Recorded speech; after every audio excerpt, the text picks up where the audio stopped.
নবী বলেন হাসরের মাঠে আল্লাহ পাক 7 শ্রেণীর মানুষকে আল্লাহ তাআলা আর শাজিমের নিচে ছায়া দিবেন। কয় শ্রেণীর মানুষ? হাসরের মাঠে আল্লাহ পাক যখন সূর্য মানুষের মাথার নিকটবর্তী আনবেন, ওই সময় কঠিন উত্তপ্ত সময় আল্লাহ পাক 7 শ্রেণীর মানুষকে আল্লাহ তাআলা আর শাজিমের নিচে ছায়া দিবেন। তার প্রথম শ্রেণী হচ্ছে ইমামুন আদলুন, যারা ন্যায় বিচারক। যারা কি?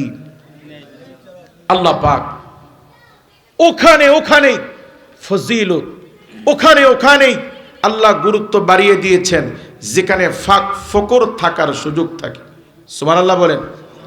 যেমন আপনাদেরকে বুঝাই, আল্লাহ তাআলা কোরআনে আইন দিয়েছেন যে কেউ যদি জিনা ব্যভিচার করে, অবিবাহিত ছেলে মেয়ে, আল্লাহর পক্ষ থেকে এদের জন্য শাস্তি নির্ধারণ, এদেরকে 100টা বেতের আঘাত করতে হবে। কতটা?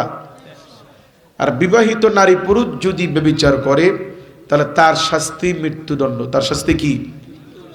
আচ্ছা এখন বলুন, কেউ কাউকে শত্রুতামি করে মিথ্যা তথ্য ছড়িয়ে কারো নামে ব্যভিচারের তহমত দিতে পারে কি পারে না?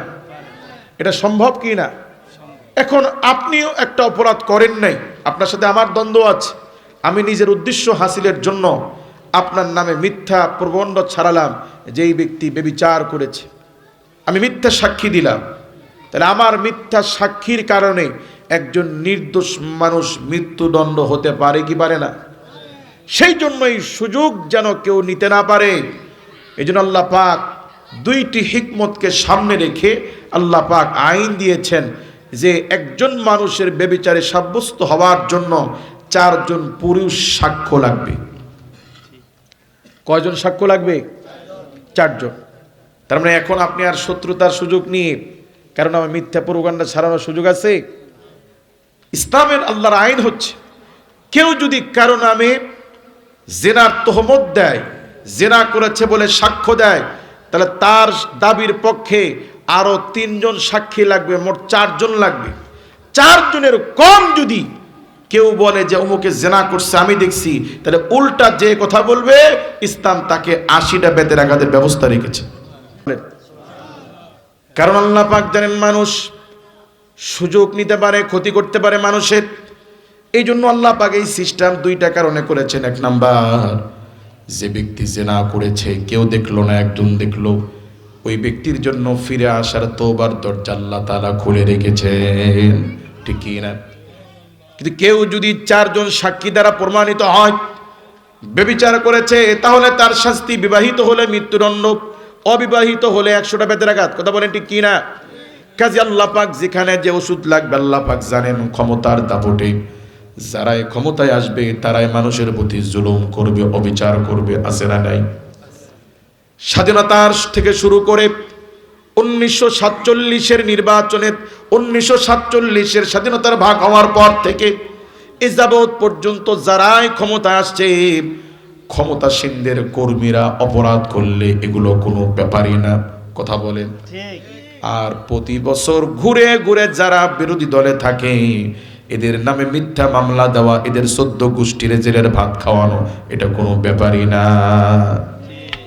সেই জন্য 1947 সালে ভারতবর্ষ থেকে ব্রিটিশরা যখন চলে যাবে তখন আওয়াজ উঠলো আপনারা যেহেতু চলে যাবেন, বিশাল এই ভারতবর্ষকে সুষ্ঠুভাবে পরিচালনার জন্য আপনারা 2টা ভাগ করে দেন।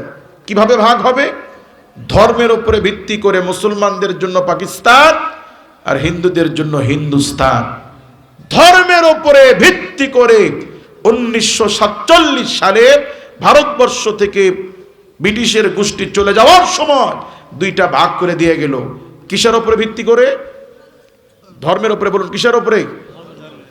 ধর্মের উপরে ভিত্তি করে স্বাধীন হওয়া 47-এর পাকিস্তান যদি কোরআন ভিত্তিক, আদল ভিত্তিক রাষ্ট্র চালাইতো, তাহলে ওই পশ্চিম পাকিস্তানের বড় অংশের মাতবরেরা এই ছোট্ট ভূখণ্ড পূর্ব পাকিস্তানের জনগণের প্রতি বৈষম্য করতে পারতো না। কথা বলে ঠিক কি না? তারা এদেশের ছেলেরা শিক্ষিত হওয়ার পরেও চাকরি দেয় না, এদেশের মানুষ কৃষকদের ন্যায্য মূল্য তারা দেয় না, এদেশের মানুষ নির্বাচনে বিজয়ী হলে ওরা তাল বাহানা করে, ওরা আমাদেরকে ক্ষমতা দিতে চায় না। বলুন ইতিহাস থেকে বলুন, সত্য না অসত্য? 69 নির্বাচনে বঙ্গবন্ধু নেতৃত্বে আওয়ামী লীগ যখন সংখ্যাগরিষ্ঠ আসনে যখন বিজয় লাভ করে, ওরা তখন তাল বাহানা করে, ওরা ক্ষমতা দিতে চায় না। ফলশ্রুতিতে দেশের মানুষ বুঝলো যে না, আমাদেরকে আর এক হয়ে থাকা সম্ভব নয়। আমরা 47 থেকে 69 নির্বাচন পর্যন্ত প্রতিটি ক্ষেত্রে আমরা মজলুম হয়ে আসছি। কারণ গণতন্ত্রের সিস্টেমটাই এমন, যারা ক্ষমতায় আসবে ওরা চাঁদাবাজি করলে, চুরি করলে, ধর্ষণ করলে, অপরাধ করলে ওদের জন্য আইন আদালত এগুলো কোনো ব্যাপার না, এগুলো মামু বাড়ি।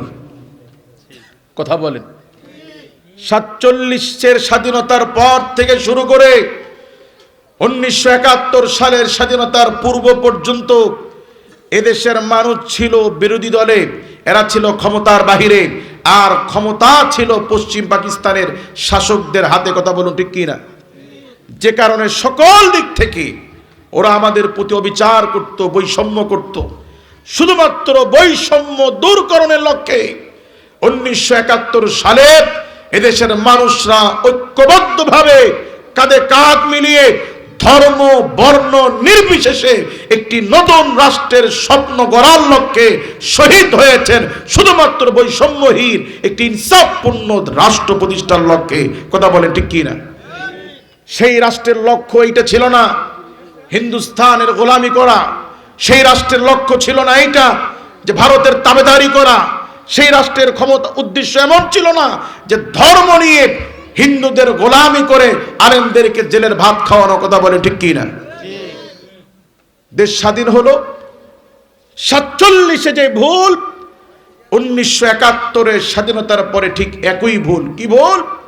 আল্লাহর আইন বাদ দিয়ে মানব রচিত আইনে ব্রিটিশের জালিমের গোষ্ঠীদের রেখে যাওয়া সব আইনে একই রীতিতে, একই সংবিধানে, একই ধারায় মানব জাতিকে পরিচালনা করা, রাষ্ট্র চালানোর। কথা বলেন ঠিক কি না?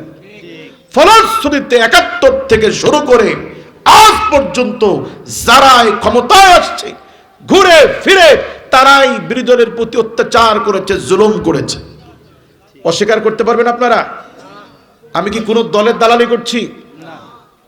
যারাই ক্ষমতায় আসছে তারাই বিরোধী দলকে মিথ্যা মামলায় হয়রানি করেছে। তো এই সংস্কৃতি যদি বজায় থাকে, কিয়ামত পর্যন্ত বাংলাদেশে ইনসাফপূর্ণ সমাজ, রাষ্ট্র কায়েম হবে না। কথা বলে ঠিক কি না? যেই সমাজে আখিরাত থাকবে না, আখিরাতের ফিকির থাকবে না, আখিরাতের শিক্ষা থাকবে না, ন্যায় বিচার থাকবে না, ওই সমাজে দিনকে রাত, রাতকে দিন বানানো সম্ভব। বিগত কয়েক বছর, শেষ করে দেব, বিগত কয়েক বছর আগের ঘটনা মুআজ্জাজ হাজিরিন, আপনারা দেখেছেন নোয়াখালীতে 2018 সালে নির্বাচনের পরে